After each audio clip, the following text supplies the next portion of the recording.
Hello guys, welcome to our YouTube channel study with M. आज मैं आप सभी के लिए काफ़ी इंपॉर्टेंट वीडियो लेके आई हूँ। तो देखिए, आपके आगामी उत्तराखंड के सभी एग्जाम के रिगार्डिंग आप सभी को स्टडी विद एम के द्वारा प्रैक्टिस सेट प्रोवाइड कराए जा रहे हैं।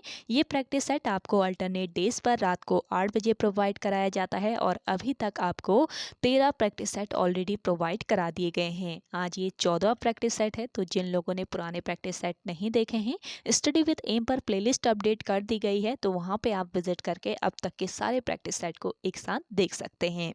और आज के इस प्रैक्टिस सेट में टोटल 100 क्वेश्चन रखे गए हैं, यानी कि इस प्रैक्टिस सेट में 20 क्वेश्चन हिंदी के, इसके अलावा जीके, जीएस, कंप्यूटर और उत्तराखंड के क्वेश्चन मेंशन किए गए हैं। जिस पैटर्न पर आपका आगामी क्वेश्चन पेपर आयोग के द्वारा बनाया जाएगा, उसी पैटर्न पर ये प्रैक्टिस सेट हमारे द्वारा बनाया गया है।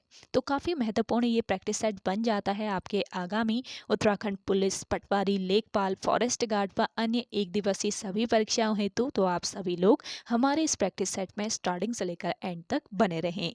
तो चलिए, आज के इस प्रैक्टिस सेट को हम स्टार्ट करते हैं। स्टार्ट करने से पहले जिन लोगों ने अभी तक हमारे YouTube channel study with M को सब्सक्राइब नहीं किया है, वो सब्सक्राइब कर लें। साथ ही साथ बगल में जो बेल आइकन दिख रहा है, इसे भी प्रेस कर लें, ताकि हम कोई भी वीडियो डालते हैं तो उसका नोटिफिकेशन आपके पास जल्द से जल्द पहुंच जाए। आप सभी लोग हमारे टेलीग्राम चैनल को भी ज्वाइन कर सकते हैं। ये भी स्टडी विद एम के नाम से ही बना हुआ है और टेलीग्राम चैनल पर रात को 8 बजे क्विज का भी आयोजन किया जाता है। काफ़ी महत्वपूर्ण क्वेश्चन आपको क्विज के रूप में दिए जा रहे हैं, तो आप कोई ज्वाइन कर सकते हैं। तो चलिए, आज के इस सेशन को हम स्टार्ट करते हैं। सेशन का पहला क्वेश्चन है, द्वंद्व समास में किसका प्रयोग किया जाता है? तो देखिए, द्वंद्व समास में प्रयोग किया जाता है किसका? संयोजक का, यानी कि ऑप्शन बी यहाँ पे आपका राइट आंसर है। वैसे समास आपके सिलेबस में है नहीं, एक आध क्वेश्चन इसमें ऐड हो गए हैं। तो चलिए, अगला क्वेश्चन देखते हैं। महौषध शब्द का संधि विच्छेद कीजिए। तो देखिए, महौषध शब्द का सही संधि विच्छेद क्या हो जाएगा? महाधन औषध, यानी कि ऑप्शन ए इस क्वेश्चन का राइट आंसर है। और आपसे आयोग द्वारा पूछा जा सकता है कि ये किस संधि का उदाहरण है। तो देखिए, महा में कौन सा स्वर है? यहाँ पे आ स्वर है, जबकि यहाँ पे आपका कौन सा है? औ है। तो आ और औ के मिलने से क्या बनता है? औ बनता है। तो ये जो है, ये किस संधि का उदाहरण है? ये है वृद्धि संधि का उदाहरण। आ और औ मिलकर यहाँ पे औ बनाते हैं, तो ये वृद्धि संधि का उदाहरण है। यानी कि आपको याद रखना है कि महौषध जो शब्द है, ये किस संधि का? वृद्धि संधि का उदाहरण है। अगला क्वेश्चन देखेंगे। दुष्चरित्र व्यक्ति से संबंध नहीं रखना चाहिए। इस वाक्य में प्रयुक्त दुष्चरित्र शब्द व्याकरण की दृष्टि से किस संवर्ग में है? तो देखिए, व्याकरण की दृष्टि से बताना है कि दुष्चरित्र जो है, ये किस संवर्ग में है। तो यहाँ पे आपका राइट आंसर हो जाएगा विशेषण संवर्ग में। ऑप्शन सी यहाँ पे आपका राइट आंसर है। व्याकरण की दृष्टि से दुष्चरित्र शब्द विशेषण, यानी कि गुणवाचक ये विशेषण है। ये ध्यान रखेंगे, कौन सा विशेषण है ये भी पूछा जा सकता है। तो गुणवाचक विशेषण के संवर्ग में ये आता है। अगला क्वेश्चन देखेंगे। किसी के दुख से दुखी होकर उस पर की गई दया कहलाती है। तो देखिए, किसी के दुख से दुखी होकर उस पर की गई जो दया है, ये क्या कहलाती है? ये कहलाती है अनुकंपा। ऑप्शन ए यहाँ पे आपका राइट आंसर है। अगला क्वेश्चन देखेंगे। निम्न में दीर्घ स्वर कौन सा है? तो बताएं, इनमें से दीर्घ स्वर कौन सा है? दीर्घ स्वर कौन कौन से होते हैं? दो स्वरों के योग से जो स्वर बनते हैं, उनको क्या कहा जाता है? दीर्घ स्वर। जैसे कि आपका अ और अ के योग से यहाँ पे क्या बना है? आ बना है। तो आ जो हो गया, ये आपका दीर्घ स्वर हो जाएगा। ऑप्शन ए बिल्कुल राइट आंसर है। अगला क्वेश्चन देखेंगे। शलभ चंचल मेरे प्राण, इसमें सलभ क्या है? तो देखिए, सलभ चंचल मेरे प्राण में बताना है कि सलभ क्या है। तो इसमें सलभ जो है, ये है उपमान। ऑप्शन डी यहाँ पे आपका राइट आंसर है, जहाँ प्राणों की चंचलता की तुलना सलभ से की गई है। यहाँ पर किसकी तुलना की गई है? सलभ से। प्राणों की तुलना सलभ से की गई है, अतः यहाँ पर सलभ जो होगा, क्या होगा? उपमान होगा। तो ये आपको याद रखना है। अगला क्वेश्चन देखेंगे। कौन सा शब्द घोड़ा का पर्यायवाची नहीं है? तो देखिए घोड़ा का पर्यायवाची कौन सा नहीं है? शार्दुल नहीं है। ऑप्शन सी यहाँ पे आपका राइट आंसर हो जाएगा।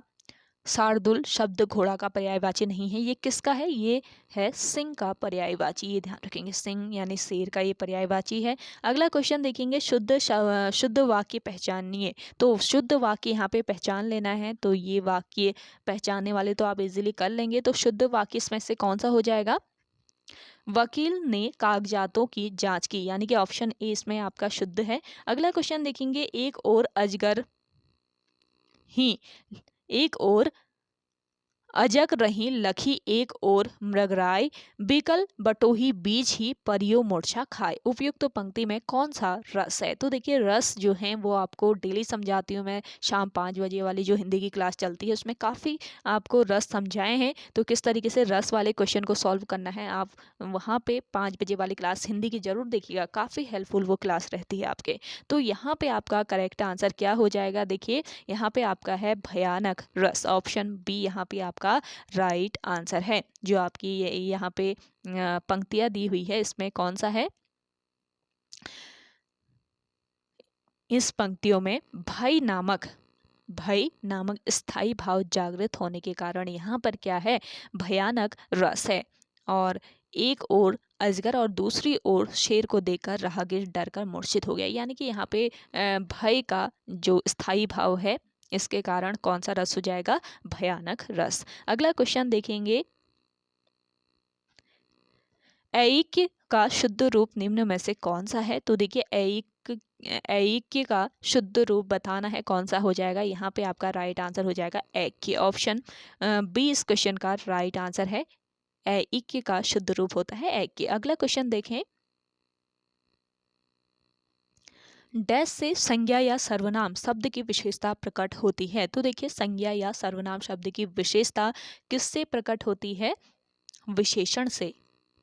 ऑप्शन सी यहाँ पे आपका राइट आंसर है। अगला क्वेश्चन देखेंगे, किसी पर विजय प्राप्त करने की इच्छा रखने वाला वाक्यांश के लिए एक शब्द है। तो देखिए किसी पर विजय प्राप्त करने की इच्छा रखने वाला, इस वाक्यांश के लिए एक शब्द क्या हो जाएगा? जिगीषु। ऑप्शन सी यहाँ पे आपका राइट आंसर है। अगला क्वेश्चन देखेंगे, मन मलिन तन सुंदर कैसे, विष रस भरा कनक घट जैसे। उपयुक्त पंक्तियों में कौन सा अलंकार है? तो देखिए यहाँ पे बताना है कौन सा अलंकार है। तो यहाँ पे है आपका दृष्टांत अलंकार। ऑप्शन ए बिल्कुल करेक्ट आंसर है आपका। दी गई पंक्तियों में कौन सा अलंकार? दृष्टांत अलंकार है। इन पंक्तियों में उपमेय वाक्य और उपमान वाक्य में बिंब प्रतिबिंब का भाव है। कौन सा भाव है यहाँ पे? बिंब प्रतिबिंब का भाव है। तो यहाँ पे आपका हो जाएगा दृष्टांत अलंकार। अगला क्वेश्चन देखेंगे, प्रतिधन आघात का संधि रूप क्या होगा? तो देखिए प्रतिधन आघात का संधि रूप क्या होता है? इसका करेक्ट आंसर हो जाएगा प्रत्याघात। ऑप्शन ए इस क्वेश्चन का राइट आंसर है। और ये किस संधि का उदाहरण है? यण संधि का। याद रखेंगे ये यण संधि का उदाहरण है। देखिए प्रति में क्या हो रहा है? यहाँ पे कौन सी ई है? छोटी ई है। और यहाँ पे है आपका आ। तो यहाँ पे जो बन रहा है ये आपका क्या बन रहा है? ई और आ मिलकर क्या बन रहा है? या बन रहा है। तो ये है आपके यण संधि का उदाहरण। अगला क्वेश्चन देखेंगे, भारत में निर्धनता निर्मूलन कार्य डैश गति से नहीं हो सका, रिक्त स्थान हेतु सही विकल्प चुनिए। तो देखिए यहाँ पे सही विकल्प क्या हो जाएगा? प्रशंसनीय।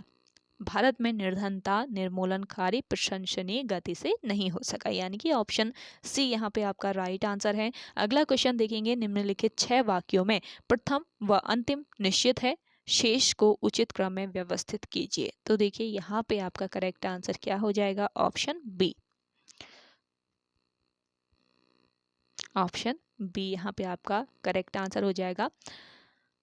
वाक्य का उचित जो क्रम हो जाएगा क्या हो जाएगा? सबसे पहले आपका आ जाएगा सकारात्मक सोच, उसके बाद सकारात्मक सोच ही जीवन की सार्थकता है, सार्थकता है, सॉरी ये वाला नहीं, ये वाला सार्थकता है, और सार्थकता ही सफलता है, सार्थकता ही सफलता है, और सफलता ही सार्थकता है। तो आपको पूरा एक सेंटेंस बना लेना है इसको। तो यहाँ पे आपका करेक्ट आंसर क्या हो जाएगा? Option B. किस तरीके से आपको सेंटेंस बनाना है वो है आपके ऑप्शन बी में। अगला क्वेश्चन देखेंगे,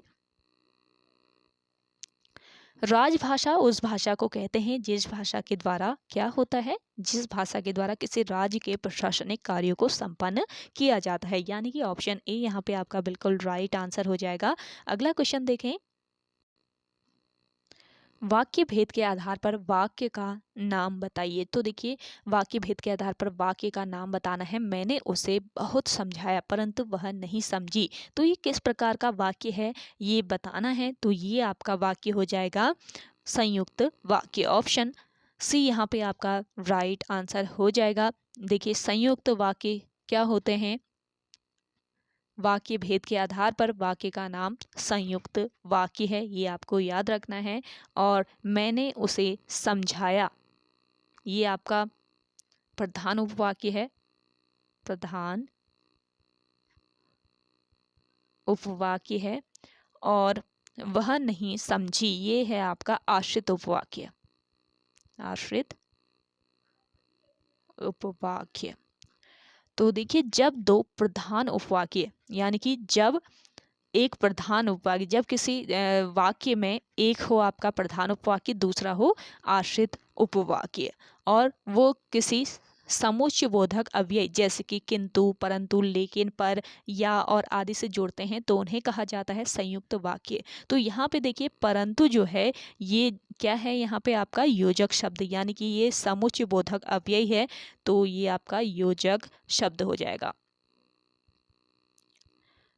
तो जिस वाक्य में एक प्रधान उपवाक्य हो, दूसरा आश्रित उपवाक्य हो, और वो किसी समुच्चय बोधक अव्यय जैसे किंतु, परंतु, लेकिन, पर, या और आदि से जुड़ते हैं तो उन्हें कहा जाता है संयुक्त वाक्य। तो यहाँ पे समुच्चय बोधक अव्यय से जुड़ा है परंतु, ये ध्यान रखेंगे। तो यहाँ पे आपका हो जाएगा संयुक्त वाक्य। इस तरीके से आप संयुक्त वाक्य वाले क्वेश्चन सॉल्व कीजिएगा। अगला क्वेश्चन देखेंगे, निम्नलिखित कहावत का सही अर्थ बताइए। तो देखिए, चूहे के चाम से नगाड़े नहीं मढ़े जाते।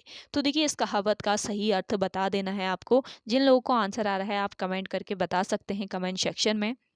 तो देखिए, यहाँ पे आपका राइट आंसर हो जाएगा, चूहे के चाम से नगाड़े नहीं मढ़े जाते। तो इसका राइट आंसर है, सीमित साधनों से बड़े काम नहीं होते, यानी कि ऑप्शन डी इस क्वेश्चन का बिल्कुल करेक्ट आंसर है। अगला क्वेश्चन देखेंगे, कृदंत प्रत्यय किस शब्द के साथ जुड़ते हैं। तो कृदंत जो प्रत्यय है ये जुड़ते हैं किन शब्दों के साथ? किस शब्द के साथ? क्रिया शब्द के साथ, यानी कि ऑप्शन डी यहाँ पे आपका राइट आंसर हो जाएगा। कृदंत प्रत्यय क्रिया के साथ जुड़ते हैं, जैसे कि देखिए, क्रिया, हम कोई क्रिया ले लेते हैं, क्रिया जैसे कि क्रिया कौन सी होती है? जा, ऐसे ही खा और सो, ये सभी आपकी क्या है? क्रिया है। तो इसमें अगर हम कृदंत प्रत्यय जोड़ते हैं तो कृदंत प्रत्यय में क्या जोड़ा जाता है? ना जोड़ा जाता है, ये ध्यान रखेंगे, ना, यानी कि जा ना, और आपका खाना, सोना। तो क्रिया के साथ लगते हैं आपके कृदंत प्रत्यय, ये आपको याद रखना है। अगला क्वेश्चन देखेंगे, ये आपके हिंदी के 20 क्वेश्चन सॉल्व हो चुके हैं। अब आगे हम सॉल्व करते हैं। अगर आपको हिंदी की अलग से क्लास चाहिए तो आप 5 बजे वाली क्लास ज्वाइन कर सकते हैं, क्योंकि काफ़ी महत्वपूर्ण वो क्लास रहती है आप सभी के लिए, और आपको एक एक क्वेश्चन वहाँ पे बहुत डिटेल से समझाया जाता है कैसे आपको क्वेश्चन को सॉल्व करना है। तो चलिए अगला क्वेश्चन देखते हैं, उत्तराखंड से कौन स्वतंत्रता संग्राम सेनानी थे। तो देखिए, उत्तराखंड से स्वतंत्रता संग्राम सेनानी कौन थे? कालू मेहरा, जैनन भारती, खुशीराम आर्य, कौन थे इनमें से बताएं? सभी थे, यानी कि ये सभी ऑप्शन डी यहाँ पे आपका राइट आंसर हो जाएगा। अगला क्वेश्चन देखेंगे, उत्तराखंड से किनका संबंध है। तो देखिए, उत्तराखंड से किनका संबंध है ये बताना है। यहाँ पे आपका राइट आंसर हो जाएगा टिंचरी माई गौरा देवी, दोनों का है। तो ए और बी दोनों आपका करेक्ट हुए, तो यानी कि ऑप्शन सी बिल्कुल राइट आंसर हो जाएगा। अगला क्वेश्चन देखेंगे, उत्तराखंड में महाराणा प्रताप स्पोर्ट्स कॉलेज कहाँ स्थित है?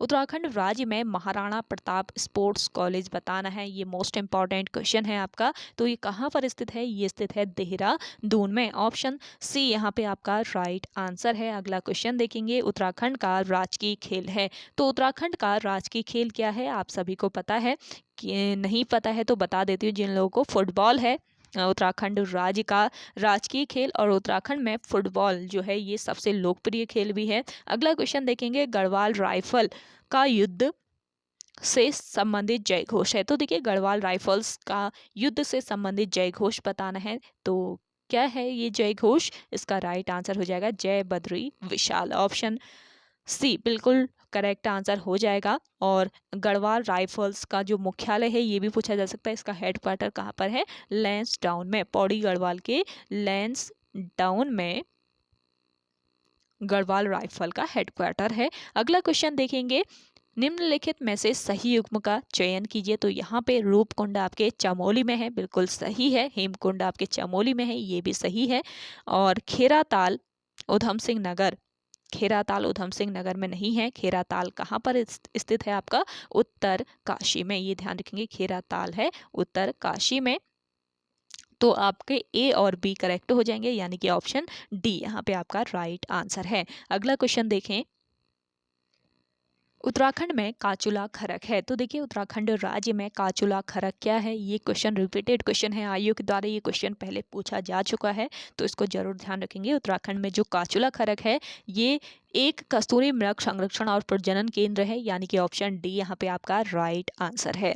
और काचुला खरक जो है कस्तूरी मृग संरक्षण और प्रजनन केंद्र है, जो कस्तूरी मृग और जीवों की विविध प्रजातियों के प्रजनन के लिए काफी फेमस है। अगला क्वेश्चन देखेंगे, निम्न में से लामण गीत संबंधित है। तो देखिए, लामण गीत जो है ये किससे संबंधित है? ये प्रेम गीत से संबंधित है। लामण गीत ये एक प्रेम गीत है।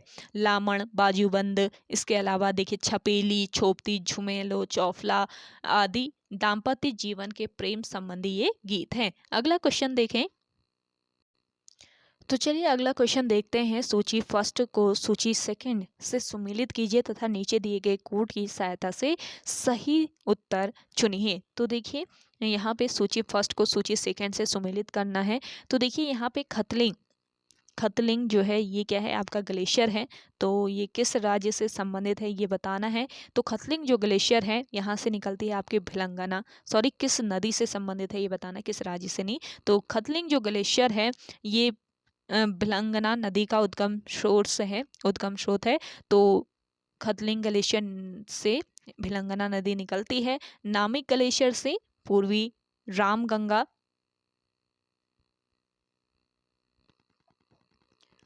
तो खतलिंग हो गई, भिलंगना नदी नामिक से निकलती है आपकी पूर्वी रामगंगा नदी। जोहार घाटी की बात करें तो इसमें है कौन सा? ट्रेल पास है, ट्रेल पास दर्रा। बैजनाथ की बात करें तो गोमती करेक्ट हो जाएगा। तो गोमती नदी के किनारे स्थित है आपका बैजनाथ, ये ध्यान रखेंगे। तो इस हिसाब से आपका करेक्ट आंसर क्या हो जाएगा? ऑप्शन ए, ऑप्शन ए बिल्कुल करेक्ट आंसर है। अगला क्वेश्चन देखेंगे, टिहरी राज्य का भारतीय संघ में विलीनीकरण का वर्ष है। तो देखिए, टिहरी राज्य का भारतीय संघ में विलीनीकरण किस वर्ष किया गया ये बताना है आपको। जिन लोगों को आंसर आ रहा है कमेंट करके बताएं। और ये क्वेश्चन आयोग के द्वारा बहुत बार पूछा जा चुका है, तो आपको मैं यहाँ पे बता देती हूँ कौन से क्वेश्चन रिपीटेड हो रहे हैं, क्योंकि आपको देखिए हो सकता है कि नेक्स्ट पेपर में भी आपसे ये क्वेश्चन पूछ लिए जाएं, तो हो सकता है ना, अगर रिपीट एक बार कर रहा है तो और क्वेश्चन भी तो रिपीट हो सकते हैं। तो टिहरी राज्य का भारतीय संघ में विलीनीकरण का जो वर्ष है ये कौन सा वर्ष था? ये था 1949, 1949। ऑप्शन सी यहाँ पे आपका राइट आंसर है। टिहरी राज्य का भारतीय संघ में विलय वर्ष 1949 में किया गया। महाराजा मानवेंद्र शाह पंवार वंश के अंतिम शासक थे, जिन्होंने वर्ष 1949 में भारतीय गणतंत्र को स्वीकार किया था, और टिहरी रियासत का संयुक्त प्रांत में क्या हो गया था? विलय हो गया था। अगला क्वेश्चन देखेंगे, बद्रीनाथ धाम उत्तराखंड के किस जिले में स्थित है? तो बद्रीनाथ धाम आप सभी को पता होगा चमोली में स्थित है। ऑप्शन ए यहाँ पे आपका राइट आंसर है। चारों धाम तो एटलीस्ट पढ़ लीजिएगा, कौन सा धाम किस जनपद में स्थित है। तो बद्रीनाथ धाम जो है ये स्थित है आपके चमोली जनपद में। और भगवान विष्णु को समर्पित है बद्रीनाथ धाम, जो कि उत्तराखंड राज्य के चमोली जिले में अवस्थित है और यह हिंदुओं के पवित्र 4 धामों में से एक धाम है, बद्रीनाथ धाम। अगला क्वेश्चन है बगवाल मेला किस स्थान पर लगता है? तो बगवाल मेला जो है, और इससे रिलेट करके भी आयोग द्वारा क्वेश्चन पूछे गए हैं बगवाल मेले से, तो इससे जितने भी पॉइंट इंपॉर्टेंट बनते हैं ना, तो आप उनको जरूर ध्यान में रखिएगा और इसको अच्छे से पढ़ लीजिएगा। बगवाल मेला ये किस स्थान पर लगता है? देवी धुरा नामक स्थान पर लगता है, जो कि कहाँ पर स्थित है? चंपावत जनपद में स्थित है आपका देवी धुरा। तो ये ध्यान रखेंगे। तो देवी धुरा नामक स्थान पर बगवाल मेला लगता है। और कब लगता है ये भी पूछा जा सकता है। उत्तराखंड राज्य में देवी धुरा में प्रतिवर्ष श्रावण पूर्णिमा में रक्षाबंधन के अवसर पर बंधन के अवसर पर बगवाल मेले का आयोजन किया जाता है। अगला क्वेश्चन देखेंगे। अगला क्वेश्चन है आपका, निम्न राष्ट्रीय उद्यानों यानी पार्कों एवं संबंधित स्थानों में से कौन सा सुमेलित नहीं है? तो देखिए यहाँ पे कौन सा सुमेलित नहीं है ये बताना है। तो गोविंद राष्ट्रीय उद्यान की बात करें तो ये उत्तरकाशी में स्थित है, बिल्कुल सही है। नंदा देवी राष्ट्रीय उद्यान है चमोली में, ये भी आपका करेक्ट है। कॉर्बेट नेशनल उद्यान नैनीताल में, ये भी आपका सही है। गंगोत्री राष्ट्रीय उद्यान कहाँ पर स्थित है? चमोली में नहीं है, ये है आपके उत्तरकाशी में। तो आपका ये हो जाएगा इनकरेक्ट। तो यही बताना है, जो गलत है वो बताना था। इसका राइट आंसर हो जाएगा ऑप्शन डी इस क्वेश्चन का। तो आपका जो गंगोत्री नेशनल पार्क है ये कहाँ पर स्थित है? उत्तरकाशी जनपद में स्थित है। अगला क्वेश्चन देखते हैं। अगला क्वेश्चन है, भीम पुल उत्तराखंड में किस धार्मिक स्थल के निकट स्थित है? तो भीम पुल जो है ये स्थित है बद्रीनाथ धाम के निकट। ऑप्शन ए इस क्वेश्चन का राइट आंसर है। भीम पुल उत्तराखंड में बद्रीनाथ के पास सरस्वती नदी पर स्थित प्राकृतिक पत्थरों से निर्मित एक पुल है। सरस्वती नदी पर स्थित है ये प्राकृतिक पत्थरों से बना हुआ ये पुल है, भीम पुल जिसका नाम है। अगला क्वेश्चन देखेंगे, उत्तराखंड हथकरघा एवं हस्तशिल्प विकास परिषद जिस ब्रांड नाम से उत्पादों का विक्रय करती है वह है? तो देखिए ये ब्रांड नेम क्या है? ये नेम है देखिए हिमाद्री। उत्तराखंड हथकरघा एवं हस्तशिल्प विकास परिषद अपने उत्पादों का विक्रय हिमाद्री के ब्रांड नेम से करती है। अगला क्वेश्चन देखेंगे, उत्तराखंड का पंचायती राज अधिनियम कब बना? मोस्ट इंपॉर्टेंट ये क्वेश्चन है, जरूर ध्यान रखेंगे। उत्तराखंड का पंचायती राज अधिनियम बना था, कब बना था? जिन लोगों को आंसर आ रहा है कमेंट कीजिए। चलिए कमेंट सेक्शन में आप लोगों को भी आता है नहीं आता है ये क्वेश्चन आप बताएं। तो देखिए उत्तराखंड का पंचायती राज जो अधिनियम है ये 4 अप्रैल 2016 को बना था। ऑप्शन डी बिल्कुल करेक्ट आंसर आपका यहाँ पे हो जाएगा। आप सभी लोग भी इसका आंसर कीजिएगा जो भी क्वेश्चन आपसे पूछे जा रहे हैं। अगला क्वेश्चन देखेंगे, निम्न में से कौन युग्म सुमेलित नहीं है? तो कौन सा ये युग्म है जो कि सुमेलित नहीं है? ये युग्म है आपका कौन सा? काली गंगा, काला पानी, पिंडर, पिंडारी ग्लेशियर, भिलंगना, गौमुख। भिलंगना नदी का उद्गम कहाँ से होता है? अभी बताया था मैंने कहाँ से होता है, खतलिंग से। खतलिंग ग्लेशियर से निकलती है भिलंगना नदी, गौमुख से नहीं निकलती है। कोसी, कौसानी एवं बिनसर श्रृंखला। तो आपका इनकरेक्ट यहाँ पे बताना था। तो भिलंगना नदी जो है ये खतलिंग ग्लेशियर से निकलती है, ये आपको ध्यान में रखना है। अगला क्वेश्चन देखें। अगला है सूची फर्स्ट को सूची सेकंड से सुमेलित कीजिए तथा नीचे दिए गए कोड की सहायता से सही उत्तर चुनिए। तो देखिए सूची फर्स्ट में आपको लेखक मिलेंगे, सूची सेकंड में पुस्तक। कौन से लेखक किस पुस्तक से संबंधित है ये बताना है। तो यहाँ पे आपका करेक्ट आंसर क्या हो जाएगा? देखिए सबसे पहले सुमेलित कर लेते हैं। बद्रीदत्त पांडे ने लिखा है क्या? कुमाऊं का इतिहास। हरिकृष्ण रतूड़ी ने लिखा है गढ़वाल का इतिहास। अजय रावत ने लिखा है, डॉक्टर अजय रावत ने कौन सा लिखा है? History of Garhwal. और शिव प्रसाद ने लिखा है गुहादित्य। तो इस हिसाब से आपका करेक्ट आंसर क्या हो जाएगा? ऑप्शन सी। ऑप्शन सी यहाँ पे आपका राइट आंसर है। आप सुमिलित कर लीजिएगा इन पुस्तकों से रिलेटेड कौन कौन से लेखक हैं, कौन से लेखक ने कौन सी पुस्तक लिखी है। अगला क्वेश्चन देखें, उत्तराखंड में एनआईटी यानी कि राष्ट्रीय तकनीकी संस्थान किस जनपद में स्थित है? तो देखिए एनआईटी जो है ये स्थित है किस जनपद में? पौड़ी गढ़वाल जनपद में। ऑप्शन ए यहाँ पे आपका राइट आंसर है। राष्ट्रीय तकनीकी संस्थान की स्थापना पौड़ी गढ़वाल जिले के कहाँ पर की गई है? श्रीनगर में। याद रखिएगा, श्रीनगर में ये स्थित है। अगला क्वेश्चन देखेंगे, इंदिरा गांधी राष्ट्रीय वन अकादमी कहाँ स्थित है? तो देखिए, इंदिरा गांधी राष्ट्रीय वन अकादमी आपका स्थित है कहाँ पर? देहरादून में। ऑप्शन डी यहाँ पे आपका राइट आंसर हो जाएगा। और इसकी स्थापना कब की गई, ये भी पूछा जा सकता है, तो आप कमेंट करके बताएं कि इंदिरा गांधी राष्ट्रीय वन अकादमी की स्थापना कब की गई है। जल्दी से कमेंट कीजिए कमेंट सेक्शन में।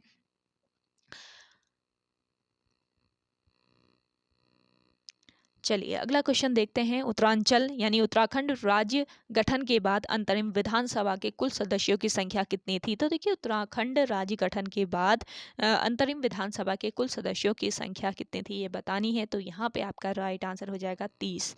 उत्तराखंड राज्य गठन के बाद अंतरिम विधानसभा में कुल 30 विधायक थे, जिसमें 23 जो थे ये भाजपा से थे, 3 जो थे ये सपा के थे, 2 थे बसपा के और 2 थे कांग्रेस के विधायक। तो टोटल 30 विधायक थे और इस दौरान कोई भी प्रतिपक्ष का नेता नहीं बन सका।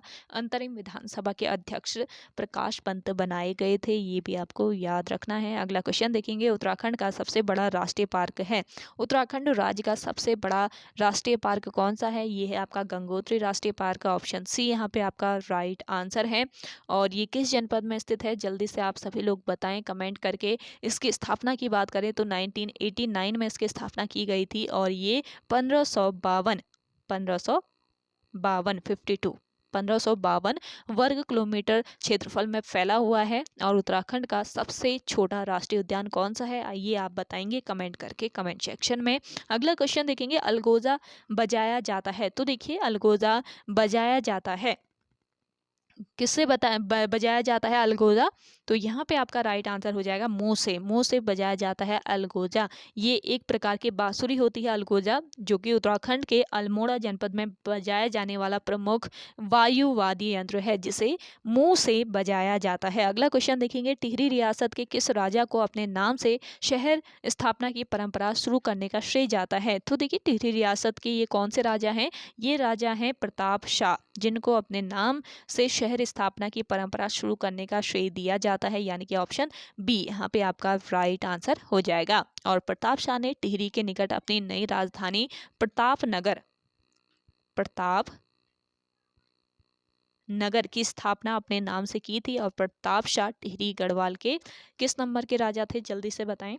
अगला क्वेश्चन देखेंगे, आप सभी लोग भी आंसर कीजिए ना, तभी तो अच्छा लगेगा कि आप सभी लोगों को भी आ रहे हैं क्वेश्चन। तो आप सभी लोग भी आप आंसर कीजिए अपना जो भी आपसे पूछा जा रहा है। अगला क्वेश्चन देखेंगे, प्राचीन काल में अस्कोट राजधानी थी। तो देखिए, प्राचीन काल में अस्कोट किसकी राजधानी थी, किस राजवंश की राजधानी थी? ये राजवंश था आपका कत्यूरी राजवंश। ऑप्शन सी बिल्कुल राइट आंसर हो जाएगा आपका। अगला क्वेश्चन देखेंगे, निम्न में से कौन सा कथन गलत है? तो देखिए, कौन सा कथन इनमें से इनकरेक्ट है ये बताना है। राज्यपाल राष्ट्रपति द्वारा नियुक्त किया जाता है, ये कथन तो आपका करेक्ट है। राष्ट्रपति के प्रसाद पर्यंत राज्यपाल का कार्यकाल रहता है, ये भी सही है। राज्यपाल राष्ट्रपति को अपना त्याग पत्र सौंपता है, ये भी आपका बिल्कुल सही कथन है। लेकिन गलत कौन सा हो जाएगा? तो ऑप्शन डी गलत हो जाएगा। 30 वर्ष की आयु का व्यक्ति राज्यपाल बन सकता है, ये आपका इनकरेक्ट हो जाएगा। तो देखिए, आपका इनकरेक्ट है ऑप्शन डी, क्योंकि राज्यपाल बनने के लिए जो न्यूनतम आयु सीमा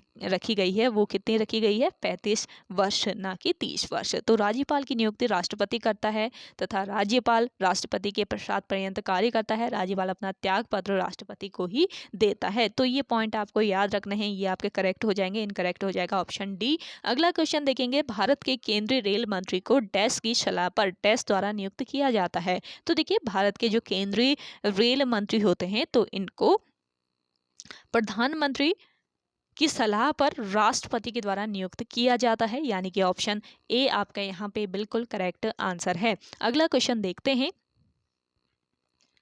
अगला क्वेश्चन देखें, निम्नलिखित में से कौन सी जॉर्डन की राजधानी है? तो देखिए, जॉर्डन की राजधानी कौन से इनमें से बताना है। तो यहाँ पे आपका राइट आंसर है अम्मान। जॉर्डन की राजधानी है अम्मान में, यानी कि ऑप्शन डी बिल्कुल राइट आंसर हो जाएगा। और इसकी मुद्रा पूछी जाए तो इसकी मुद्रा क्या है? दिनार। दिनार इसकी मुद्रा है। अगला क्वेश्चन देखेंगे, निम्नलिखित में से कौन सी मंगोलिया की मुद्रा है? तो देखिए मंगोलिया की मुद्रा कौन सी हो जाएगी, इनमें से बताइए। जिन लोगों को आंसर आ रहा है जल्दी से बताएं आप सभी लोग भी। तो मंगोलिया की मुद्रा का जो नाम है ये क्या है? तोगरोग। तोगरोग या फिर इसको तुगरिक भी कहा जाता है। और इसकी राजधानी कहाँ पर है? उलान बटोर में। उलान बटोर में मंगोलिया की राजधानी है। कहाँ पर? उलान बटोर में। उलान बटोर में इसकी राजधानी है। अगला क्वेश्चन देखेंगे। अगला क्वेश्चन है आपका, एशिया में तीसरा सबसे अधिक आबादी वाला देश कौन सा है? तो देखिए एशिया में तीसरा बताना है कि सबसे अधिक आबादी वाला देश कौन सा है। तो ये देश है आपका इंडोनेशिया देश। ऑप्शन डी बिल्कुल राइट आंसर हो जाएगा। एशिया का तीसरा सबसे बड़ा आबादी वाला देश है ये इंडोनेशिया देश। और 273 मिलियन यहाँ की आबादी है। एशिया का सबसे बड़ा आबादी वाला देश पूछा जाए आपसे तो बताएं कौन सा है एशिया का सबसे बड़ा आबादी वाला देश? आंसर कीजिए जल्दी से। तो ये देश है आपका चीन देश। चीन जो है ये एशिया का सबसे बड़ा आबादी वाला देश है। दूसरा सबसे बड़ा आबादी वाला देश कौन सा है? भारत है। ये आपको याद रखना है। अगला क्वेश्चन देखेंगे, उपनयन संस्कार से तात्पर्य है। तो देखिए आपके ऑलमोस्ट 50 क्वेश्चन सॉल्व हो चुके हैं। आप सभी को आज का ये प्रैक्टिस सेट पसंद आ रहा है तो जल्दी से आप सभी लोग लाइक कर लीजिए। जिन लोगों ने अभी भी हमारे YouTube channel study with M को सब्सक्राइब नहीं किया है वो सब्सक्राइब कर लीजिए। ज़्यादा से ज़्यादा सब्सक्राइब कर लीजिए क्योंकि देखिए बिल्कुल फ्री ऑफ कॉस्ट आपको यहाँ पे प्रैक्टिस सेट दिए जा रहे हैं। साथ ही साथ आपको आपके आगामी एग्ज़ाम के लिए previous year question paper solve कराए जा रहे हैं। हिंदी की अलग से आपको क्लास दी जा रही है ताकि आपको हिंदी में भी कोई प्रॉब्लम ना हो। तो 20 नंबर आप हिंदी में अगर आप 20 नंबर में से 18-19 नंबर ले आते हैं तो काफ़ी अच्छा आपका एक बैकग्राउंड बन जाएगा आपके आगामी एग्ज़ाम के लिए। तो आप सभी लोग हिंदी वाली क्लास देख सकते हैं शाम 5 बजे। इसके अलावा सुबह 10 बजे आपको 50 क्वेश्चन का एक इम्पॉर्टेंट सेट दिया जा रहा है। उससे पहले भी अगर आप सभी लोग फॉरेस्ट गार्ड की तैयारी कर रहे हैं तो फॉरेस्ट गार्ड की भी काफ़ी सारी क्लासेस आप सभी को प्रोवाइड करा दी गई हैं स्टडी विद एम पर। तो वहाँ पर आप विजिट करके देख सकते हैं। Forest guard class study with M डालेंगे तो आपको यूट्यूब चैनल पर अपने, तो वहाँ पर आपको मिल जाएगा।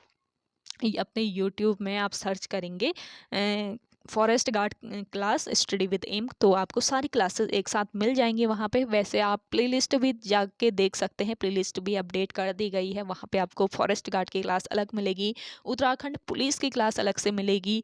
तो पुलिस वाले फॉरेस्ट गार्ड की क्लास भी देख सकते हैं क्योंकि काफ़ी महत्वपूर्ण ये क्लासेस हैं और सबका सिलेबस जो है ये एक ही है। तो आप सभी लोग देख सकते हैं इन क्लासेस को। तो काफ़ी सारी क्लासेस स्टडी विद एम के द्वारा आप सभी को अभी तक प्रोवाइड करा दी गई हैं। तो आप सभी लोग यहाँ से लाभ जरूर उठाएं और ऐसे ही इंटरेस्टिंग क्लासेस के लिए स्टडी विद एम को जल्दी से सब्सक्राइब कर लीजिए। और हाँ, इस सेशन को ज़्यादा से ज़्यादा जितना हो सके आप सभी लोग शेयर ज़रूर कीजिएगा क्योंकि देखिए काफ़ी मेहनत से आप सभी लोगों के लिए ही ये सेशन बनाया जा रहा है। तो आप सभी लोगों को, जिन लोगों को ज़रूरत है वहाँ तक पहुँचना चाहिए क्योंकि लोग जो होते हैं वो प्रैक्टिस सेट जो हैं वो क्या करते हैं, बेचते हैं। अब कुछ बच्चे होते हैं जो खरीद नहीं पाते हैं तो उन तक ये प्रैक्टिस सेट पहुंचना चाहिए। तो आप सभी लोग, बस हमारी यही गुजारिश है कि जिनको वाकई ज़रूरत है वो उन तक ये चीज़ फ्री में पहुंच पाए। इसीलिए यहाँ पे बिल्कुल free of cost study with M के द्वारा ये प्रैक्टिस सेट दिए जा रहे हैं। तो शेयर जरूर कीजिएगा आप सभी लोग। चलिए अगला क्वेश्चन देखते हैं। अगला है, उपनयन संस्कार से क्या तात्पर्य है? उपनयन संस्कार से तात्पर्य है बच्चों को पवित्र जनेऊ धारण कराया जाता है इसमें, यानी कि ऑप्शन सी बिल्कुल राइट आंसर हो जाएगा। और इस संस्कार के द्वारा बच्चे को पवित्र जनेऊ धारण कराया जाता है। प्राचीन काल में इस संस्कार के बाद बच्चे को क्या कहा जाता था? इस संस्कार के बाद बच्चे को कहा जाता था प्राचीन काल में द्विज। ये भी ध्यान रखेंगे। अगला क्वेश्चन देखिए, निम्नलिखित में से दक्षिण भारत की सबसे बड़ी नदी कौन सी है? दक्षिण भारत की सबसे बड़ी नदी है आपकी गोदावरी नदी। ऑप्शन बी यहाँ पे आपका राइट आंसर हो जाएगा। इसकी लंबाई की बात करें तो 1465 किलोमीटर इसकी लंबाई है और यह महाराष्ट्र के त्रियंबकम पहाड़ी से निकलती है। गोदावरी नदी का उद्गम स्थल है त्रियंबकम पहाड़ी, जो कि कहाँ पर है? महाराष्ट्र में। अगला क्वेश्चन देखेंगे, संयुक्त राष्ट्र द्वारा मानवाधिकारों की सार्वभौमिक घोषणा को चिन्हित करने के लिए हर वर्ष किस तिथि को अंतर्राष्ट्रीय मानवाधिकार दिवस मनाया जाता है? मोस्ट इंपॉर्टेंट क्वेश्चन है। तो देखिए अंतर्राष्ट्रीय मानवाधिकार दिवस हर वर्ष मनाया जाता है। किस तिथि को? ये तिथि है आपकी 10 दिसंबर। ऑप्शन डी इस क्वेश्चन का राइट राइट आंसर है संयुक्त राष्ट्र द्वारा मानवाधिकारों की सार्वभौमिक घोषणा को चिन्हित करने के लिए हर वर्ष 10 दिसंबर को अंतर्राष्ट्रीय मानवाधिकार दिवस मनाया जाता है। अगला क्वेश्चन देखेंगे, अंतर्राष्ट्रीय न्यायालय किस देश में स्थित है? तो देखिए अंतर्राष्ट्रीय न्यायालय बताना है किस देश में है, तो ये स्थित है आपके कहाँ पर, नीदरलैंड्स में। ऑप्शन डी, ऑप्शन ए बिल्कुल करेक्ट आंसर है। नीदरलैंड में अंतर्राष्ट्रीय न्यायालय स्थित है, ये याद रखना है आपको। देखिए इंपॉर्टेंट क्वेश्चन है। अंतर्राष्ट्रीय न्यायालय नीदरलैंड के कहाँ पर स्थित है? द हेग में। नीदरलैंड के भी द हेग में ये स्थित है। यह संयुक्त राष्ट्र का एक अंग है और इसकी स्थापना वर्ष 1945 में की गई थी। अंतर्राष्ट्रीय न्यायालय की स्थापना कब हुई ये भी पूछा जा सकता है, 1945 याद रखें। अगला क्वेश्चन देखेंगे, उत्तराखंड की संस्कृति में ठुलो ढुसको यानी कि ठुलखेत है। तो देखिए ठुलखेत क्या है बताएं उत्तराखंड की संस्कृति में? ये एक पहाड़ी रामायण है, यानी कि ऑप्शन डी बिल्कुल राइट आंसर यहाँ पे आपका हो जाएगा। और इसका अर्थ है राम का खेल। इसमें नाटक के माध्यम से भगवान राम की कहानी को क्या कर रहा जाता है, दर्शाया जाता है। अगला क्वेश्चन देखेंगे, सत्यमेव जयते महावाक्य कहाँ से उद्धृत है? तो सत्यमेव जयते जो महावाक्य है ये उद्धृत किया गया है कहाँ से? मुंडकोपनिषद से। ऑप्शन सी यहाँ पे आपका राइट आंसर है। सत्यमेव जयते महावाक्य मुंडकोपनिषद से लिया गया है और यह भारत का एक आदर्श वाक्य है तथा सारनाथ स्थित जो मौर्य सम्राट अशोक का सिंह स्तंभ है तो उसके शिखर पर इसको अंकित किया गया है सत्यमेव जयते को, ये ध्यान रखेंगे। और आपका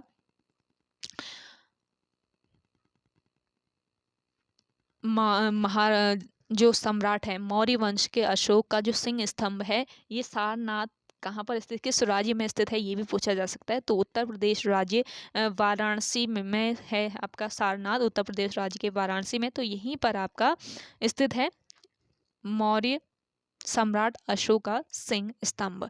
अगला क्वेश्चन देखेंगे, अगला क्वेश्चन है आपका, निम्नलिखित विकल्पों में से पुनरुत्पादक बीज उत्पादक पौधे का नाम चुनें। तो देखिए यहाँ पे इस क्वेश्चन का राइट आंसर बताना है तो क्या हो जाएगा, ब्रेड मोल्ड। इन विकल्पों में से ब्रेड मोल्ड जो है ये पुनरुत्पादक बीज उत्पादक पौधे का नाम है। अगला क्वेश्चन देखेंगे, विश्व हिंदी दिवस डैश को मनाया जाता है। विश्व हिंदी दिवस कब मनाया जाता है ये बताना है। तो बताएं जिन लोगों को आंसर आ रहा है विश्व हिंदी दिवस, यहाँ पे पूछा है आपसे विश्व हिंदी दिवस, जल्दी से बताएं, आंसर कीजिए कमेंट सेक्शन में। देखिए विश्व हिंदी दिवस आपके कब मनाया जाता है, यहाँ पे इस क्वेश्चन का राइट आंसर हो जाएगा देखिए 10 जनवरी को। 10 विश्व हिंदी दिवस 10 जनवरी को मनाया जाता है और इसका उद्देश्य विश्व में हिंदी का प्रचार प्रसार करना तथा लोगों में हिंदी के प्रति जागरूकता उत्पन्न करना। और वहीं आपसे हिंदी दिवस कब मनाया जाता है पूछा जाए तो हिंदी दिवस आपका मनाया जाता है 14 सितंबर को। 14 सितंबर 1949 को संवैधानिक रूप से राजभाषा घोषित किया गया था, किसको, हिंदी को। और इसलिए प्रत्येक वर्ष 14 सितंबर को हिंदी दिवस मनाया जाता है और विश्व हिंदी दिवस मनाया जाता है 10 जनवरी को। अगला क्वेश्चन देखेंगे, निम्नलिखित में से मौर्य कला का सर्वोत्तम प्रतिमान कौन सा है? तो मौर्य कला का सर्वोत्तम प्रतिमान बताना है तो यहाँ पे आपका करेक्ट आंसर हो जाएगा स्तंभ। मौर्य कला का सर्वोत्तम प्रतिमान है स्तंभ। मौर्यकालीन अशोक स्तंभ प्राचीन प्रस्तर स्थापत्य कला का सबसे उत्कृष्ट उदाहरण है और अशोक के स्तंभ एकाश्म अर्थात एक ही पत्थर को तराशकर बनाए गए हैं। अगला क्वेश्चन देखेंगे, नेपाल के राष्ट्रगान के रचयिता कौन हैं? तो देखिए नेपाल का राष्ट्रगान क्या है, सैयो थुंगा फुल्का, ये नेपाल का राष्ट्रगान है और इसके रचयिता बताने हैं कौन है। तो यहाँ पे आपका राइट आंसर हो जाएगा पी के रॉय। पी के रॉय यानी कि प्रदीप कुमार रॉय इसके रचनाकार हैं। सैयो थुंगा फुलक को नेपाल के राष्ट्रगान के रूप में 3 अगस्त 2007 को स्वीकार किया गया था। अगला क्वेश्चन देखेंगे, पूर्ण रूप से जीएसटी की सिफारिश डैश द्वारा की गई थी। तो देखिए पूर्ण रूप से जीएसटी की जो सिफारिश है ये विजय केलकर टास्क फोर्स के द्वारा की गई थी। ऑप्शन बी यहाँ पे आपका राइट आंसर हो जाएगा। और यह कर जो है जीएसटी जो है ये 1 जुलाई 2017 से क्या किया गया था, लागू किया गया था। अगला क्वेश्चन देखेंगे, भारत का पहला साइबर पुलिस स्टेशन डैश में स्थापित किया गया था। तो देखिए भारत का पहला साइबर पुलिस स्टेशन कहाँ पर स्थापित किया गया था, बेंगलुरु में स्थापित किया गया था। ऑप्शन सी यहाँ पे आपका राइट आंसर हो जाएगा।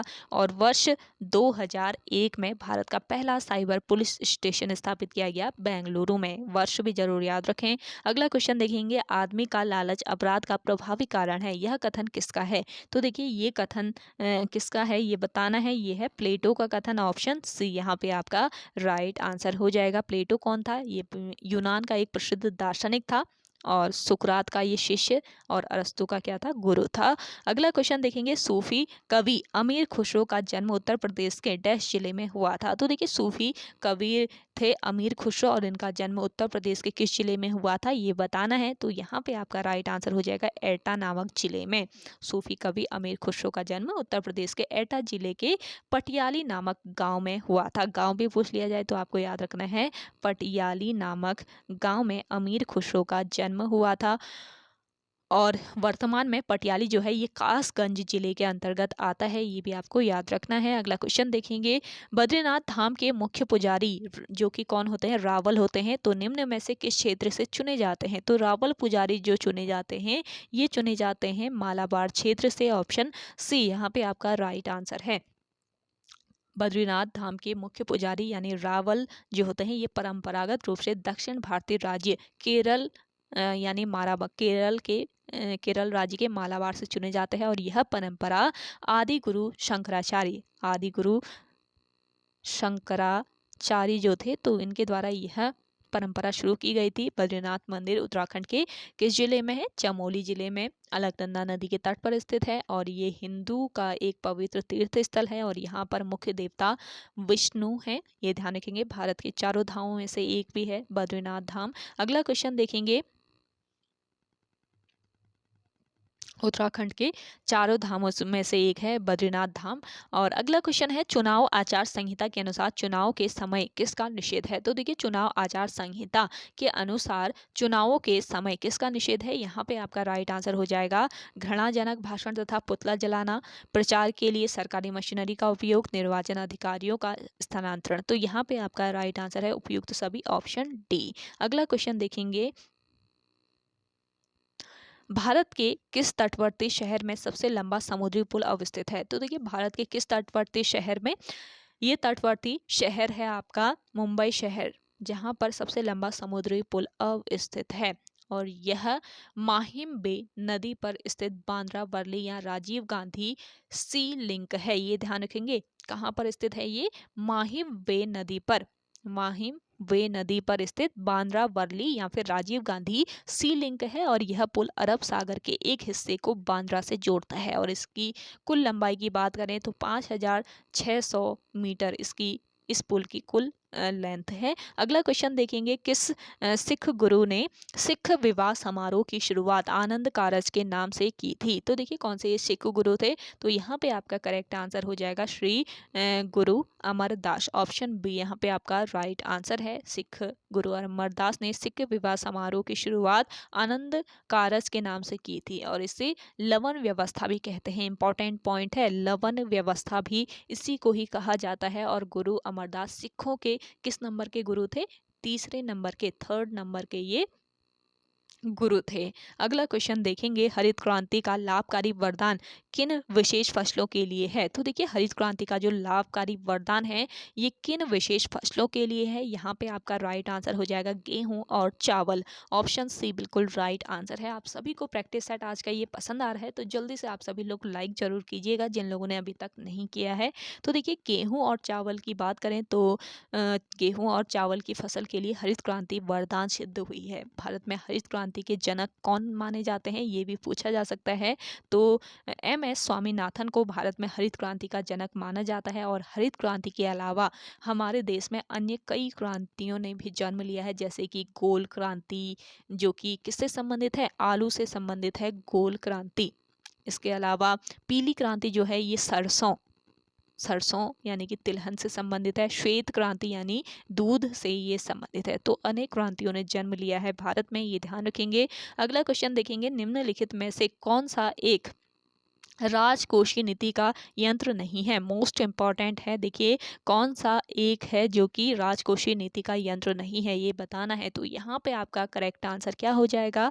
Credit rationing. ऑप्शन डी यहाँ पे आपका राइट आंसर हो जाएगा। क्रेडिट राशनिंग राजकोषीय नीति का यंत्र नहीं है। लोक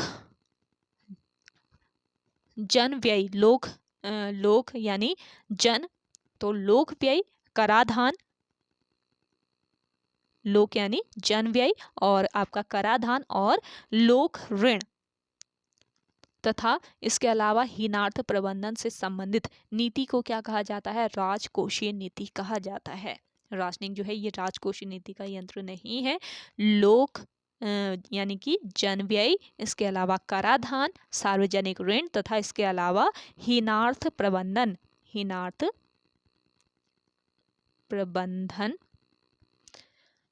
से संबंधित नीति को कहा जाता है राजकोषीय नीति। अगला क्वेश्चन देखेंगे। अगला क्वेश्चन है आपका, भारत के नियंत्रक एवं महालेखा परीक्षक की नियुक्ति कितने वर्षों के लिए की जाती है? इंपॉर्टेंट क्वेश्चन है। तो देखिए भारत के नियंत्रक एवं महालेखा परीक्षक की जो नियुक्ति है ये कितने वर्षों के लिए ये की जाती है?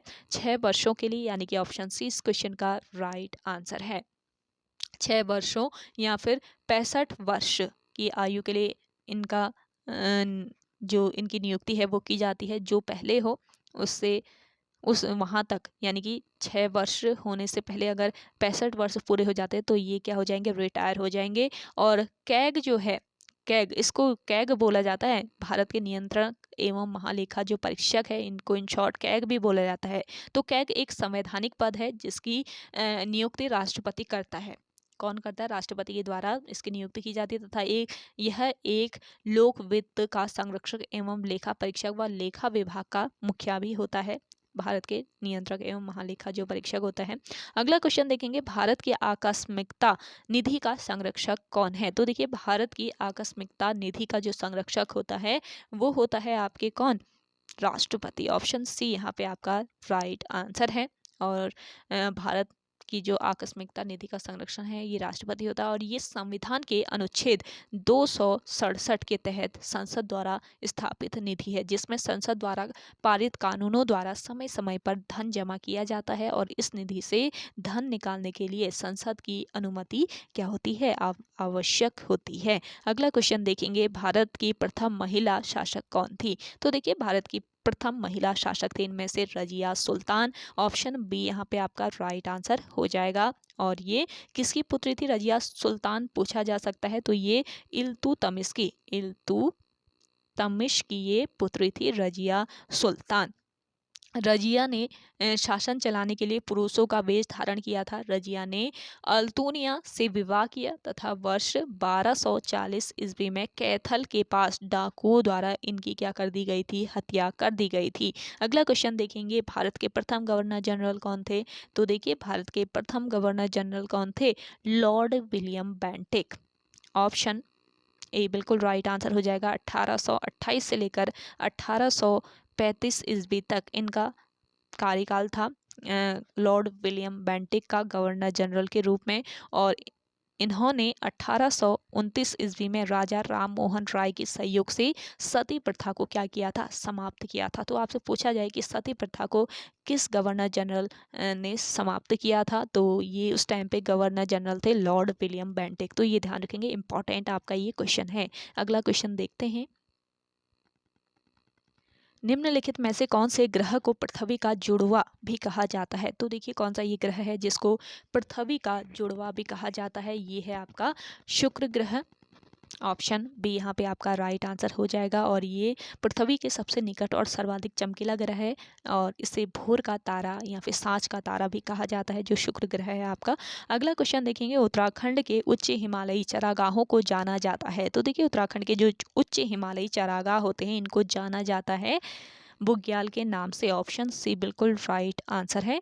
और ये घास के मैदान पशु चारकों का स्वर्ग होते हैं और साथ ही ये पर्यटकों के लिए भी काफ़ी आकर्षण केंद्र होते हैं आपके बुग्याल। अगला क्वेश्चन देखेंगे, फफूंद या कवक के अध्ययन को क्या कहते हैं? तो देखिए फफूंद या फिर कवक, फफूंद यानी फंगस जो होता है ना, फंगस के अध्ययन को क्या कहा जाता है ये बताना है। तो यहाँ पे आपका राइट आंसर हो जाएगा कवक विज्ञान, इसको कहा जाता है कवक विज्ञान। इसमें कवक की जैव रासायनिक एवं आनुवांशिक विशेषताओं का क्या किया जाता है? अध्ययन। अगला क्वेश्चन देखेंगे, निम्नलिखित में से कौन सा जीवाणु दही के गठन के लिए उत्तरदायी होता है? तो देखिए दही के गठन के लिए उत्तरदायी होता है आपका लैक्टोबैसिलस, यानी कि ऑप्शन सी यहाँ पे आपका राइट आंसर है। अगला क्वेश्चन देखेंगे, मानव शरीर में पसलियों के कितने जोड़े होते हैं? तो ये साइंस के क्वेश्चन है, आप स्किप कर सकते हैं क्योंकि ये साइंस जो है आपके सिलेबस से हटा दी गई है, अब नहीं है। तो एक दो क्वेश्चन, कुछ क्वेश्चन है इसमें साइंस के, इसको आप स्किप कर लीजिए या फिर आप कंटिन्यूअसली बने रहें। तो यहाँ पे आपका राइट आंसर हो जाएगा 12। अगला क्वेश्चन देखें, एक दो ही क्वेश्चन थे। देखिए अगला क्वेश्चन है, नंदा देवी राष्ट्रीय उद्यान की स्थापना की गई? नंदा देवी राष्ट्रीय उद्यान की स्थापना की गई थी वर्ष 1982 में। ऑप्शन ए यहाँ पे आपका राइट आंसर हो जाएगा। नंदा देवी राष्ट्रीय उद्यान की स्थापना कब की गई थी? 1882 में, सॉरी 1982 में की गई थी और वर्ष 1988 में विश्व संगठन यूनेस्को द्वारा विश्व धरोहर के रूप में इसे घोषित किया गया था। नंदा देवी राष्ट्रीय उद्यान किस जनपद में स्थित है? पूछा जाए, चमोली जनपद, याद रखें चमोली में स्थित है। अगला क्वेश्चन है आपका, सोडियम बाइकार्बोनेट का साधारण नाम क्या है? सोडियम बाइकार्बोनेट जो है इसका जो साधारण नाम है वो क्या है? वो है आपके खाने का सोडा या फिर इसको बेकिंग सोडा भी कहा जाता है। ऑप्शन ए इस क्वेश्चन का राइट आंसर है। अगला देखें, निम्नलिखित में से कौन सा एक लोहे का अयस्क है? तो इनमें से लोहे का अयस्क हो जाएगा आपका लौह उल्का। ऑप्शन सी बिल्कुल राइट आंसर है। अगला क्वेश्चन देखेंगे, गढ़वाली फिल्म जगवाल के निर्देशक थे? तो देखिए गढ़वाली फिल्म थी आपकी जगवाल फिल्म, जिसके निर्देशक कौन थे? इसके जो निर्देशक थे ये थे पारेश्वर गौड़, पारेश्वर या फिर पराशर गौड़ इनको कहा जाता है। और इस फिल्म में पहाड़ी लोगों की निश्चल संघर्षशीलता को दर्शाया गया है। जगवाल का शाब्दिक अर्थ क्या होता है? लंबे समय का इंतजार। तो जगवाल फिल्म के निर्देशक हो जाएंगे पारेश्वर गौड़ या फिर पराशर गौड़। अगला क्वेश्चन देखेंगे, यदि पंचायत भंग होती है तो किस अवधि के लिए अंदर चुनाव होंगे? किस अवधि के अंदर चुनाव होंगे? तो देखिए यदि पंचायत भंग हो जाती है तो किस अवधि के अंतर्गत ये अवधि होती है आपकी? 6 माह, जिसके अंदर चुनाव हो जाने चाहिए। तो ये क्वेश्चन भी अक्सर पूछा जा रहा है आयोग के द्वारा। अगला क्वेश्चन देखेंगे, भारत में सामुदायिक विकास योजना कब आरंभ हुई थी? भारत में सामुदायिक विकास योजना का आरंभ किया गया था कब?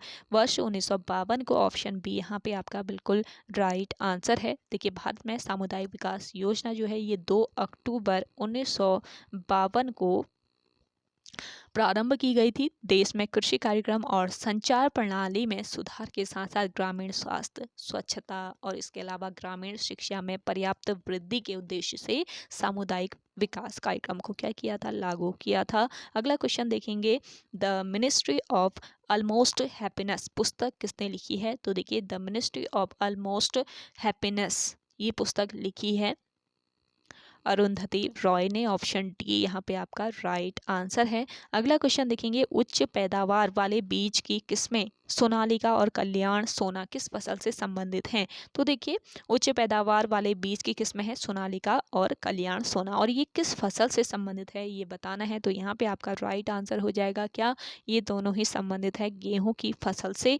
ऑप्शन सी बिल्कुल राइट आंसर हो जाएगा। और गेहूं की ये किस्में हैं, इसके अलावा अन्य किस्मों की बात करें तो अर्जुन, प्रताप, इसके अलावा राज्य 911, यूपी 215, ये सभी गेहूं की अन्य किस्में हैं और ये किस्में अत्यधिक पैदावार के लिए जानी जाती हैं। अगला क्वेश्चन देखें, जिन लोगों ने अभी भी सेशन को शेयर नहीं किया है जल्दी से आप सभी लोग मिलकर सेशन शेयर कर दीजिए। और अगला क्वेश्चन देखेंगे, राष्ट्रपति शासनाधीन राज्य का बजट किसे प्रस्तुत किया जाता है? तो देखिए राष्ट्रपति शासनाधीन राज्य का जो बजट है ये किसे प्रस्तुत किया जाता है? यहाँ पे आपका करेक्ट आंसर क्या हो जाएगा? Option C Lok Sabha. Option C बिल्कुल राइट आंसर है। देखिए राष्ट्रपति शासनाधीन राज्य का बजट लोकसभा में प्रस्तुत किया जाता है। और संविधान तंत्र विफल हो जाने पर संविधान के अनुच्छेद 356 के तहत अनुच्छेद जो है यानी कि आर्टिकल 356, यहाँ पे मैं लिख देती हूँ, आर्टिकल 356 के तहत किसी राज्य में राष्ट्रपति शासन लागू किया जाता है। ये ध्यान रखिए, संविधान तंत्र विफल हो जाने पर संविधान के आर्टिकल कौन सा आर्टिकल है, संविधान के अनुच्छेद 356 के तहत किसी राज्य में राष्ट्रपति शासन लागू किया जाता है। ये ध्यान रखना है, इंपॉर्टेंट पॉइंट है। और राष्ट्रपति शासन की घोषणा के बाद राज्य विधायिका की शक्तियों का प्रयोग संसद द्वारा किया जाता है। अगला क्वेश्चन देखेंगे,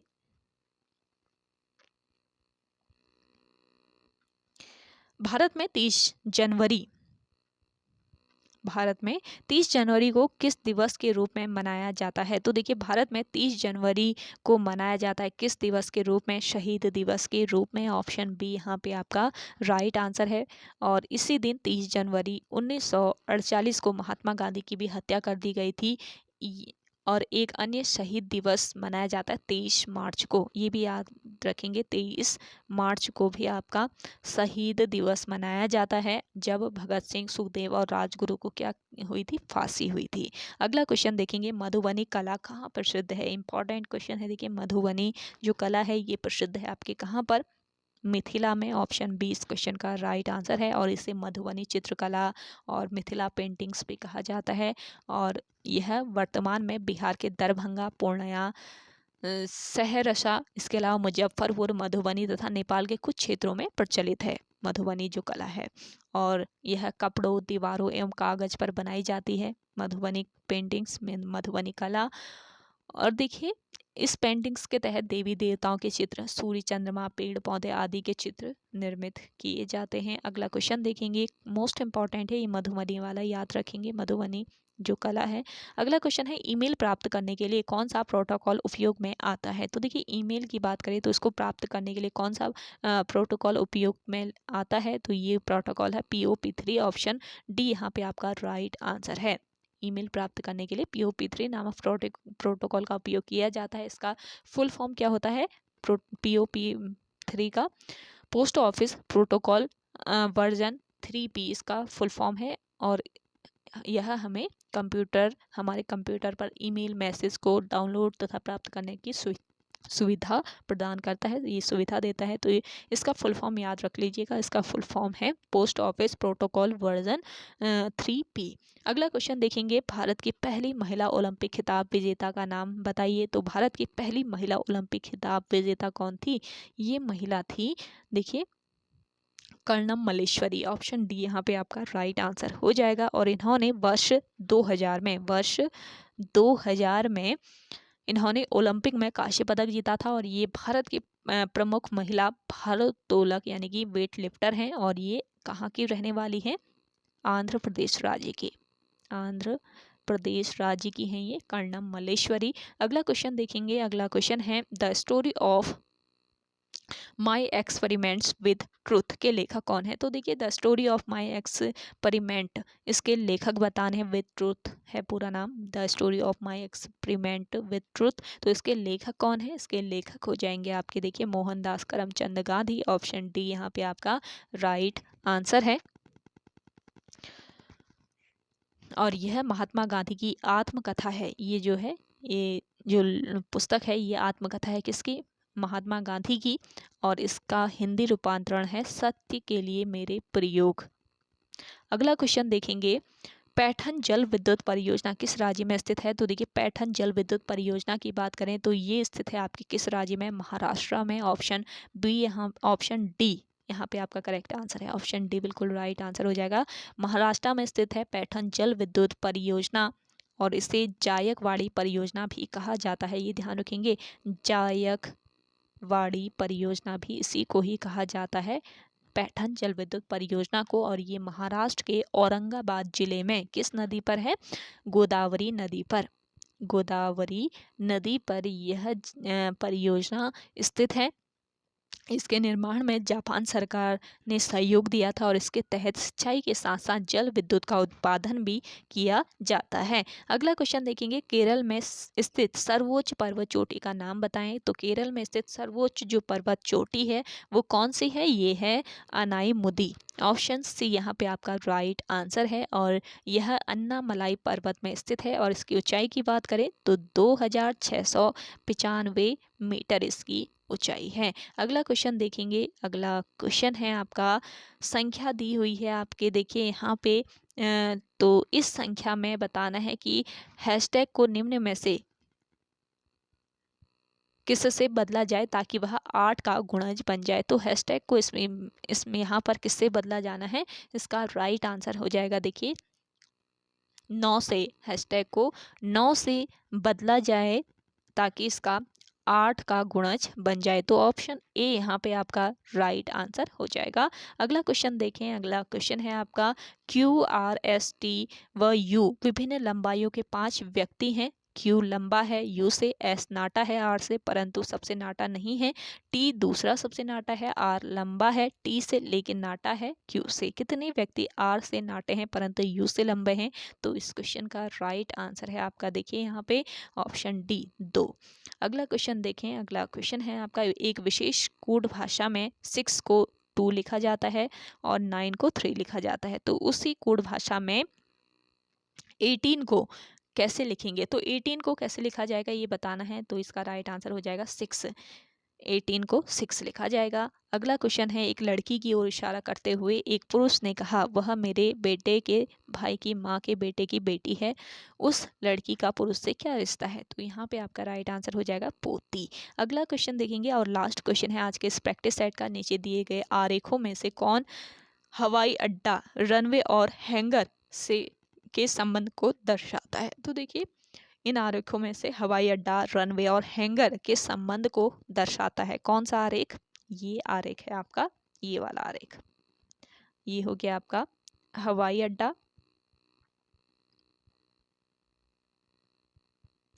ये जो आपका ये है ये हवाई अड्डा हो गया। उसके बाद ये आपका हैंगर हो गया और ये हो गया आपका रनवे। तो ये आरेख दर्शाता है हवाई अड्डा, रनवे और हैंगर के संबंध को। ऑप्शन डी बिल्कुल करेक्ट आंसर है। तो ओके गाइस, आज के इस सेशन में इतना ही। आई होप आप सभी को आज का ये सेशन काफ़ी पसंद आया होगा। अगर आप सभी को आज का ये सेशन पसंद आता है तो इस सेशन को लाइक कीजिए, शेयर कीजिए। जिन लोगों ने अभी भी हमारे YouTube channel study with M को सब्सक्राइब नहीं किया है वो सब्सक्राइब कर लीजिए। काफ़ी नॉलेजेबल चीज़ें आप सभी को यहाँ पे प्रोवाइड की जा रही है। देखिए इस प्रैक्टिस सेट में टोटल 100 क्वेश्चन थे, लेकिन आपको इतने पॉइंट इसमें बताए तो काफ़ी सारे क्वेश्चन और पॉइंट्स आपको यहाँ से आपके कवर हो गए हैं, क्लियर भी हो गए होंगे। तो आप सभी लोग चैनल को सब्सक्राइब कर लीजिए ऐसे ही प्रैक्टिस सेट देखने के लिए। तो चलिए 5 बजे वाली क्लास नहीं ज्वाइन की है आप लोगों ने हिंदी की, तो उसे ज्वाइन कर लीजिएगा। मिलते हैं नई इंटरेस्टिंग वीडियोज़ के साथ, तब तक के लिए धन्यवाद।